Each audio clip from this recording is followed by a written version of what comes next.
ിലൂടെ സ്വകാര്യ bus lobby അന്തർസംസ്ഥാന പാതയിൽ നിന്ന് കൊയ്തെടുക്കുന്നത് ലക്ഷങ്ങളാണ്. നിയന്ത്രണങ്ങൾ ഒന്നുമില്ലാതെ വ്യത്യസ്ത നിരക്കുകൾ ഈടാക്കുന്ന സ്വകാര്യ ബസ് കമ്പനികൾ അക്ഷരാർത്ഥത്തിൽ യാത്രക്കാരന്റെ പോക്കറ്റ് അടിക്കുകയാണ്.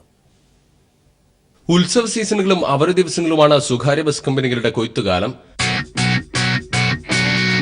ബാംഗ്ലൂർ കോഴിക്കോട് റൂട്ടിൽ സാധാരണ ബസ് മുതൽ സ്കാനിയ ബസ് വരെ സർവീസ് നടത്തുന്ന കേരള കർണാടക ട്രാൻസ്പോർട്ട് കോർപ്പറേഷനുകൾ 350 രൂപ മുതൽ പരമാവധി 1100 രൂപ വരെയാണ് ബസ് ചാർജായി ഈടാക്കുന്നത്. എന്നാൽ സ്വകാര്യ ബസ്സുകളുടെ ടിക്കറ്റ് ചാർജ് 650 രൂപ മുതൽ 2200 രൂപ വരെയാണ്.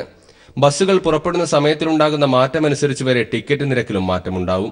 ഫെസ്റ്റിവൽസ് ഒക്കെ വരുമ്പോൾ ഇവര് ചാർജ് എക്സ്ട്രാ ഈടാക്കുന്നുണ്ട്. അതായത് ഏകദേശം ഡബിൾ തന്നെ ഞങ്ങളുടെ അടുത്ത് ഈടാക്കുന്നുണ്ട്. റേറ്റ് കുറെ കൂട്ടി വരുന്നുണ്ട്.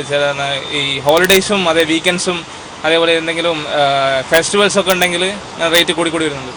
ഉത്രാടത്തിന്റെ തലേന്നാൾ കോഴിക്കോട്ടേക്ക് Karnataka road transport corporation sleeper ബസ്സിന് ഈടാക്കുന്നത് 839 രൂപയും കേരള ട്രാൻസ്പോർട്ട് കോർപ്പറേഷന്റെ സ്കാനിയ ബസ്സിന് 1100 രൂപയുമാണ്.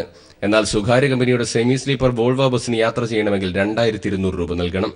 2 മാസം മുമ്പ് കണ്ണൂരിലേക്ക് നോൺ സ്ലീപ്പർ എസി ബസ്സിന് 500 രൂപ മുതൽ 650 രൂപ വരെയായിരുന്നു ചാർജ് ഈടാക്കിയിരുന്നതെങ്കിൽ ഓണക്കാലം എത്തിയപ്പോൾ ഇത് 1111 രൂപയായി കുത്തനെ ഉയർത്തി. കഴിഞ്ഞ ജൂൺ 15-ന് കോഴിക്കോട്ടേക്ക് സ്വകാര്യ കമ്പനിയുടെ വോൾവോ സെമി സ്ലീപ്പർ ബസ്സിന് ബാംഗ്ലൂരിൽ നിന്നുള്ള ചാർജ് 1066 രൂപയായിരുന്നത് ഓണത്തോടടുത്ത ദിവസം എത്തിയപ്പോൾ ഇരട്ടിയായി. ഈ കണക്കുകൾ മാത്രം പരിശോധിച്ചാൽ സ്വകാര്യ ബസ് കമ്പനികൾ യാത്രക്കാരെ ചൂഷണം ചെയ്യുന്നതിന്റെ വ്യാപ്തി വ്യക്തമാവും. ആവശ്യത്തിന് സ്റ്റേറ്റ് ട്രാൻസ്പോർട്ട് ബസ്സുകളും ട്രെയിനുകളുമില്ലാത്ത തിരക്കേറിയ സമയങ്ങളിൽ സ്വകാര്യ ബസ് കമ്പനികൾ പറയുന്ന പണം നൽകി യാത്ര ചെയ്യേണ്ട ഗതികേടിലാണ് യാത്രക്കാർ. Siju Kannan, news bureau, Kozhikode.